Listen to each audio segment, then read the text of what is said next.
नमस्कार, आप सभी का स्वागत है आपके अपने चैनल वैष्णवी एडू हब में।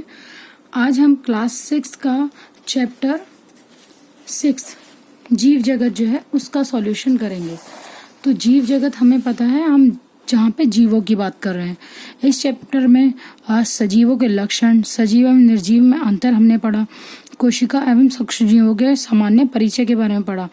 तो इस चैप्टर के पर बेस्ड जितने भी क्वेश्चन हैं आज हम उनको करेंगे। तो हम पहले क्वेश्चन पे जाते हैं, चैप्टर स्टार्ट करते हैं और फर्स्ट क्वेश्चन चेक करते हैं। इसका फर्स्ट क्वेश्चन क्या है, यहाँ पे आपको जो है वो ऑप्शनल वाले दिए गए कि ऑप्शन में से आपको छांटना है कि क्या आंसर होगा। ठीक है, सही विकल्प छांटकर अपनी अभ्यास पुस्तिका में लिखिए। एक कोशिकीय जीव है, यहाँ पे हमसे एक कोशिकीय जीव पूछा है। तो एक कोशिकीय जीव कौन सा होता है, जिसमें सिर्फ एक कोशिका होती है, और बहुकोशिकीय जिसमें बहुत सारी कोशिकाएं होती हैं। तो जैसे कि हम जानते हैं मनुष्य, यानी कि हमारी बात हो रही है, तो मनुष्य क्या है, बहुकोशिकीय जीव होता है। केंचुआ वो भी बहुकोशिकीय होता है। छिपकली भी बहुकोशिकीय होती है। युगलीना हमारा एक कोशिकीय जीव है। इस क्वेश्चन का आंसर आप पीछे चैप्टर के पेज नंबर 48 पे देखिए पेज नंबर 48 पे आपको दिखाया गया है ना। पेज नंबर 48 पे देखिए, यहाँ पे लिखा है ना, शरीर को बनाने वाली इन छोटी छोटी इकाइयों को कोशिका कहते हैं। जो हमारा शरीर होता है या किसी भी जीव जंतु का शरीर होता है वो कोशिकाओं का बना होता है। कोशिका जो है वो बेसिक यूनिट होती है, जिससे धीरे धीरे कोशिकाएं मिलकर उत्तक से ही आगे डेवलपमेंट होती है। प्रत्येक जीवित कोशिका में जीवन की सारी जैविक क्रियाएं होती हैं। पर हमारा आंसर जो हमारा है वो यहाँ पर देखिए लिखा है, कुछ जीवों का शरीर केवल एक ही कोशिका का बना होता है। जैसे कि अभी हमसे क्वेश्चन में पूछा भी गया है कि एक कोश के जीव कौन सा है, तो एक ही कोशिका है ना। तो जिन्हें नग्न आंखों से नहीं देखा जा सकता, मतलब हम अपने नंगी आंखों से उनको नहीं देख सकते। इन्हें देखने के लिए सूक्ष्मदर्शी का प्रयोग किया जाता है। कुछ ऐसे जीव हैं जो एक कोशिका के बने होते हैं, जिन्हें सिर्फ सूक्ष्मदर्शी की यानी कि माइक्रोस्कोप की सहायता से देखा जा सकता है। ये सूक्ष्म जीव कहलाते हैं, जैसे अमीबा, युगलीना, पैरामीशियम, यीस्ट, क्लेमाइडोनोमस तथा जीवाणु। तो हमारा आंसर देखिए, यहाँ पे युगलीना लिखा है ना, उसी तरह से हम पीछे चैप्टर में जाके देखेंगे जो हमने टिक किया है, तो क्या वो सही है।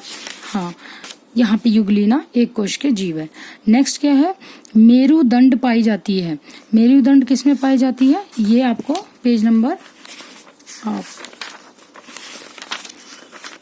देखिए पेज नंबर 49 पे इसका आपका आंसर है।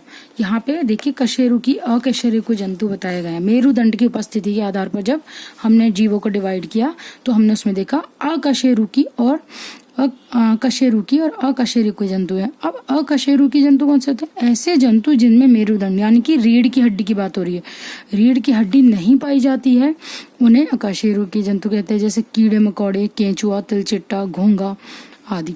जबकि कशेरुकी जंतु होते हैं जिनमें रीढ़ की हड्डी पाई जाती है, जैसे मछली है, मेंढक, पक्षी, गाय आदि। ठीक है, तो हम उसी के आधार पे अपना यहाँ पे आंसर करेंगे।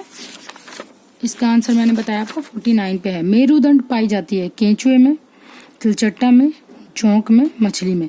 देखिए केंचुए में नहीं थी, जोंक में नहीं थी, तिलचट्टा में नहीं थी, जबकि मछली में मेरुदंड पाई जाती है। तो इसका आंसर क्या हो जाएगा, मछली में। अपुष्पी पौधा है। अपुष्पी कौन से होता है, जिनमें पुष्प नहीं लगते हैं, आम, जामुन, केला या फन। इसका आंसर हम यहाँ पर देखिए आपको बताया गया है ना, पुष्प के आधार पे यहाँ पे हमने बांटा है, जिसमें ये देखिए अभी आपको यहाँ से आंसर बताती हूँ। पुष्पी देखिए यहाँ पे दिखा है पेज नंबर 50 पे। पेज नंबर 50 पे इसका आंसर है कि हमने पुष्प के आधार पे पौधों को बांटा है, यानी कि पुष्पी पौधे और अपुष्पी पौधे होते हैं। पुष्पी पौधे होते हैं जिनमें पुष्प लगते हैं। देखिए जैसे कि गुलाब है, सरसों है, सूरजमुखी, आम, कुमुदनी, ये हमारे सभी क्या है, पुष्पी पौधे हैं जिनपे पुष्प लगते हैं। जबकि अपुष्पी पौधे कौन से होते हैं, जिनपे पुष्प यानी कि फूल नहीं लगते। अब इसमें हम आंसर देके ढूंढेंगे कवक, शैवाल, मॉस तथा फर्न इसके प्रमुख समूह सदस्य हैं, यानी कि यहाँ पर से हमें अपना आंसर मिल जाएगा। तो यहाँ पर हमने चेक किया तो यहाँ पे पूछा गया था अपुष्पी पौधा कौन सा है, तो अपुष्पी पौधा फर्न है ना। यहाँ पे आंसर में लिखा था ना फर्न, तो ये आपका आंसर हो गया। नेक्स्ट क्वेश्चन क्या है, मूल रोम किस में पाए जाते हैं। देखिए मूल रोम जो होते हैं वो जड़ों में होते हैं, तो इसलिए हम चैप्टर में जहाँ पे जड़ के बारे में बताया होगा वहाँ पे इसके बारे में मेंशन किया गया होगा। देखिए पेज नंबर 52 पे यहाँ पे देखिए 52 पे यहाँ पे बताया गया है जड़ के बारे में, किस किस पौधे में जड़ होती है और जड़ का क्या कार्य होता है। वो जमीन से सारा पानी और खनिज लवण पौधों के अन्य भागों तक पहुँचाती है। फिर उसमें हमने दो तरह की जड़ के बारे में आपने पढ़ा होगा, मूसला जड़ और अपस्थानिक जड़। मूसला जड़ जिसमें देखिए इस तरह का ये है, आपकी कौन सी जड़ है, ये मूसला जड़ है, जबकि ये अपस्थानिक जड़ है। ठीक है, एक चीज इसमें याद करने वाली है, जो अपस्थानिक जड़ है ना उसको कौन सी, झकड़ा जड़ या रेशेदार जड़ें भी कहते हैं। देखिए यहाँ पे रेशे की तरह बनाई हुई है। अब हम क्वेश्चन का आंसर ढूंढते हैं कि मूल रोम कहाँ होते हैं। देखिए यहाँ पे मूल रोम की बात की गई है ना, जड़ें पौधों को भूमि में स्थिर रखती है तथा मूल रोम की सहायता से भूमि से जल तथा उसमें घुले खनिज लवणों की अवशोषण करती हैं। तो मूल रोम कहाँ पाए जाते हैं, जड़ों में। तो यहाँ पर इसका आंसर क्या हो जाएगा, जड़ में। ठीक है, अब हम नेक्स्ट क्वेश्चंस करते हैं। यहाँ पे हमें सही और गलत का आंसर करना है। पौधों को भोजन की आवश्यकता होती है क्या, पौधों को भोजन की आवश्यकता होती है, हाँ पौधों को भी भोजन की आवश्यकता होती है। जंतुओं में वृद्धि जीवन पर्यंत होती है, मतलब जंतुओं में जो वृद्धि है, जो उनकी बढ़ने की क्रिया है, क्या वो हमेशा चलती रहती है, नहीं, इसलिए इसका आंसर रॉन्ग है। नेक्स्ट क्वेश्चन क्या है आपका, अमीबा बहुकोश के जीव है। हमने पढ़ा था अमीबा जो है वो कैसा जीव था, एक कोश के जीव, जो हमने पेज नंबर किस पे पढ़ा था, देखिए यहाँ पे पेज नंबर 48 पे लिखा था ना, अमीबा युगलिना ये कैसे हैं, एक कोश के जीव है जो एक कोशिका के बने। जबकि हम यहाँ पे इसको आंसर क्या कर रहे हैं, क्वेश्चन क्या है यहाँ पर, क्वेश्चन ये है कि अमीबा बहुकोश के जीव है, नहीं अमीबा एक कोश के जीव है, इसलिए ये भी यहाँ पर गलत हो जाएगा। पैरामीशियम एक सूक्ष्म जीव है, अभी हमने पढ़ा था पैरामीशियम युगलिना, ये सभी कैसे हैं, सूक्ष्म जीव है, जिसको हम किसकी सहायता से देखते हैं, सूक्ष्मदर्शी की सहायता से। ठीक है, तो यहाँ इसका आंसर आपका करेक्ट हो जाएगा। नेक्स्ट क्या है, रंध्र गैसों के आदान प्रदान में सहायक होते हैं। देखिए रंध्र को स्टोमेटा भी कहा जाता है, ये पत्तियों में पाए जाने वाले इस तरह के छोटे छोटे छिद्र होते हैं। अब ये छेद किस तरह से काम आते हैं, गैसों के आदान प्रदान के लिए। ठीक है, गैसों के आदान प्रदान, अगर गैसों का आदान प्रदान नहीं होगा तो पौधे में गैसें कैसे पहुंचेंगी। ठीक है, तो हमें पता है कि पौधा क्या लेता है, कार्बन डाइऑक्साइड लेता है, जबकि पौधा हमें क्या देता है, ऑक्सीजन देता है। तो यही रंध्र की वजह से हो पाता है, जो छोटे छोटे छेद होते हैं। तो रंध्र गैसों के आदान प्रदान में सहायक होते हैं, इसका आंसर सही होगा। ठीक है, गेहूं तथा धान बहुवर्षीय पौधे हैं, तो हम बहुवर्षीय पौधों का यहाँ पर देखेंगे। देखिए यहाँ में पौधों के बारे में बताया गया है 52 पेज नंबर पे। ठीक है, 52 पेज नंबर पे बताया गया एक वर्षीय पौधे, द्विवर्षीय पौधे तथा बहुवर्षीय पौधे। एक वर्षीय पौधे कौन से होते हैं, ये पौधे कुछ महीनों के भीतर ही फलते फूलते हैं, अंत में सूखकर समाप्त हो जाते हैं, जिसमें चना, मटर, गेहूं, धान, मक्का, ज्वार आदि आते हैं। जबकि हमें अभी क्या पूछा गया है, बहुवर्षीय पौधे के बारे में। तो बहुवर्षीय पौधे कौन से होते हैं, जो कई वर्षों तक जीवित रहते हैं ना, वो बहुवर्षीय पौधे होते हैं। ठीक है, जिसमें दूब घास, गुलाब, आम, कटहल आदि आते हैं। तो ये हमसे यहाँ पर क्वेश्चन में हम चेक कर लेते हैं। ये कहा है गेहूं तथा धान बहुवर्षीय पौधे हैं, नहीं, वो कौन से पौधे थे, गेहूं तथा धान। देखिए गेहूं तथा धान कैसे पौधे थे, यहाँ पर दिखाया गया ना, एक वर्षीय पौधे। कौन से पौधे हैं, गेहूं तथा धान एक वर्षीय पौधे। ठीक है, अब नेक्स्ट क्वेश्चन पे जाते हैं हम। खरगोश अकशेरुकी है। खरगोश में क्या रीढ़ की हड्डी नहीं होती, ये तो हम सभी जानते हैं कि खरगोश में रीढ़ की हड्डी होती है। तो इसका आंसर क्या हो जाएगा, ये गलत लिखा है। ठीक है, सूक्ष्म जीव जिन्हें हम नग नाकों से नहीं देख सकते, हाँ इसका आंसर हमने पहले भी पढ़ चुके हैं कि सूक्ष्म जीव वह जीव होते हैं। देखिए पेज नंबर 48 पे लिखा है, सूक्ष्म जीव वह जीव होते हैं जिन्हें हम अपने नग नाकों से नहीं देख सकते।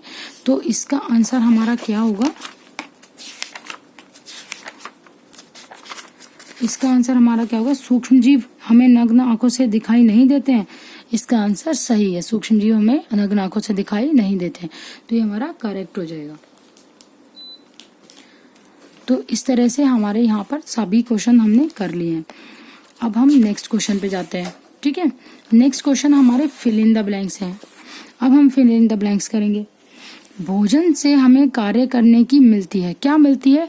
जब हम देखिए खाना खाते हैं, जब हम खाना खाते हैं तो उससे हमें एनर्जी मिलती है ना, ऊर्जा मिलती है। तो इसलिए भोजन से हमें कार्य करने के लिए ऊर्जा मिलती है। तो इसका आंसर क्या होगा? ऊर्जा। सभी जंतु तथा पौधे श्वसन की क्रिया में गैस बाहर निकालते हैं। कौन सी गैस बाहर निकालते हैं? Carbon dioxide gas. कौन सी गैस? कार्बन डाइऑक्साइड गैस, जिसे हम CO2 भी कहते हैं। ठीक है। अब हमारे देखिए हमारा क्वेश्चन यहाँ पर हमने कछुए का जीवन काल पूछा गया था, जो हमने पेज नंबर किस पे चेक किया? देखिए यहाँ पर दिखाया गया है कछुए का जीवन काल कहाँ कितना होता है? 120 से 150 वर्ष, यानी कि 120 से 150 वर्ष का उनका जीवन काल होता है। नेक्स्ट हमारा क्वेश्चन क्या है? नेक्स्ट हमारा क्वेश्चन पूछा गया है लाजवंती का पौधा स्पर्श के प्रति कैसा होता है? संवेदनशील होता है। ठीक है, यानी कि जैसे हम उसको टच करते हैं तो वो छुई मुई का पौधा, इसको छुई मुई का पौधा भी बोलते हैं। देखिए पहले पेज पे ही यहाँ पर आपको बताया गया है संवेदनशीलता के बारे में। किसी भी उद्दीपन के प्रति शरीर द्वारा की गई अनुक्रिया को संवेदनशीलता कहते हैं। ठीक है, पौधे जो है उद्दीपन के प्रति संवेदनशील होते हैं, जैसे छुई मुई या लाजवंती का पौधा, जैसे ही आप उसको छूते हैं तो इस तरह से अंदर दब जाता है। ठीक है, मतलब वो इस तरह से मुरझाया सा हो जाता है। तो इसलिए लाजवंती के पौधा कैसा होता है? संवेदनशील होता है। नेक्स्ट क्वेश्चन हमारा क्या है? इसके बाद हमसे पूछा गया है अपशिष्ट पदार्थों को शरीर से बाहर निकालने की क्रिया को क्या बोलते हैं? तो जो अपशिष्ट पदार्थ होता है, जो वेस्ट मटेरियल होता है, उसको निकालने की क्रिया को क्या कहा जाता है? तो उसके निकालने की क्रिया को उत्सर्जन कहा जाता है। क्या कहा जाता है? उत्सर्जन कहा जाता है। देखिए यहाँ पे आपका बताया भी गया है जो हमारे विभिन्न तरीके बताए गए, जिसमें देखिए यहाँ पे लिखा है ना उत्सर्जन। उत्सर्जन का भी हम एक बार पढ़ लेते हैं। जैविक क्रियाओं जैसे पाचन, श्वसन आदि के फलस्वरूप सभी जीवों के शरीर में अवशिष्ट पदार्थ बनते हैं। ठीक है, शरीर के लिए अनावश्यक और हानिकारक होते हैं।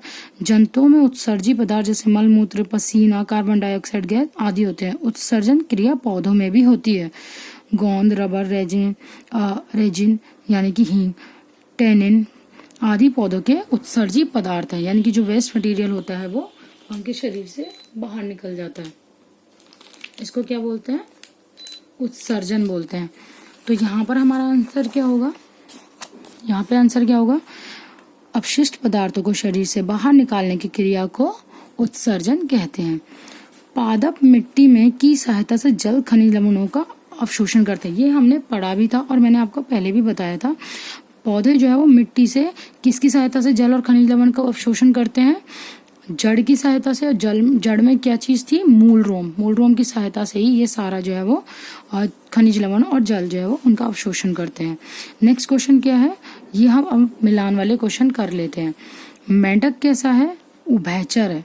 उभयचर क्यों कहा गया है? क्योंकि ये स्थल पर और पानी में दोनों में रहता है।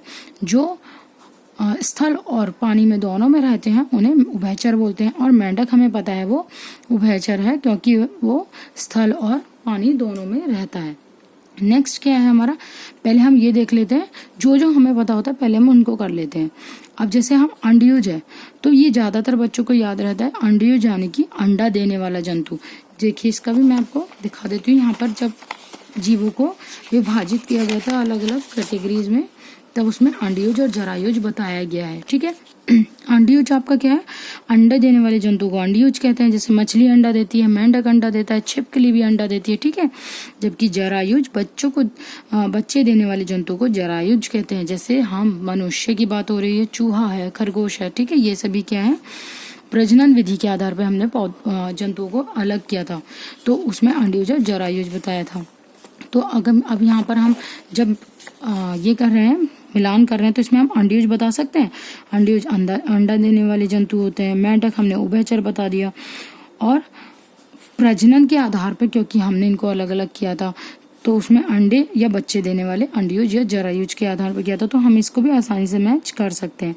संवेदनशीलता, जैसे किसी चीज को हम इमोशंस की तरह या फील करना होता है। जैसे धमाके को सुनकर चौंक जाना, तो इसका आंसर क्या होगा? धमाके को सुनकर चौंक जाना। उत्सर्जन अभी हमने पढ़ा, हानिकारक पदार्थों का शरीर से बाहर निकलने की प्रक्रिया क्या कहलाती है? उत्सर्जन कहलाती है। तो इस तरह से पहले जो हमें पता होते हैं हम उनको कर लेते हैं, फिर उसके बाद हम बचे हुए मैच कर लेते हैं। अब मैं आपको स्टार्टिंग से एक और बार बता देती हूँ। मेढक क्या है? एक उभयचर है। स्तंभकंद किस में होते हैं? आलू में होते हैं, ठीक है। अंडयुज के कौन होते हैं? जो अंडा देने वाले जंतु होते हैं। शलजम क्या होती, कैसी होती है? कुंभी रूप के टाइप की होती है, ठीक है। प्रजनन जो है, प्रजनन के आधार पर हमने जीव जंतुओं को डिवाइड किया था, तो वो कैसे थे? अंडा देने या बच्चे देने वाले, यानी कि अंडयुज या जरायुज। फिर उत्सर्जन क्या था? हानिकारक पदार्थों का शरीर से बाहर निकलने की प्रक्रिया को उत्सर्जन कहते हैं। संवेदनशीलता का हमने पहले भी यहाँ पर भी पढ़ा था, देखिए छुई मुई के बारे में जब बताया था। और वैसे भी किस तरह के हम फीलिंग होते हैं या हम कुछ महसूस करते हैं, तो जैसे धमाके को सुनकर हम चौंक जाते हैं ना, इस प्रक्रिया को संवेदनशीलता बोलते हैं। तो यहाँ पर हमारे यहाँ तक क्वेश्चन हो गए हैं, क्वेश्चन नंबर 4 तक, और बाकी के क्वेश्चन हम नेक्स्ट वीडियो में कवर करेंगे। अगर आपको वीडियो अच्छी लगी हो तो चैनल को सब्सक्राइब जरूर कर लीजिएगा और वीडियो में लाइक का बटन प्लीज़ ज़रूर दबा दीजिएगा। और आप इस वीडियो को आगे शेयर भी कर सकते हैं, जिनको भी इसको ज़रूरत होगी वो इससे आसानी से चैप्टर के क्वेश्चंस को समझ सकते हैं। चैनल को सब्सक्राइब करना ना भूलें। Thank you so much.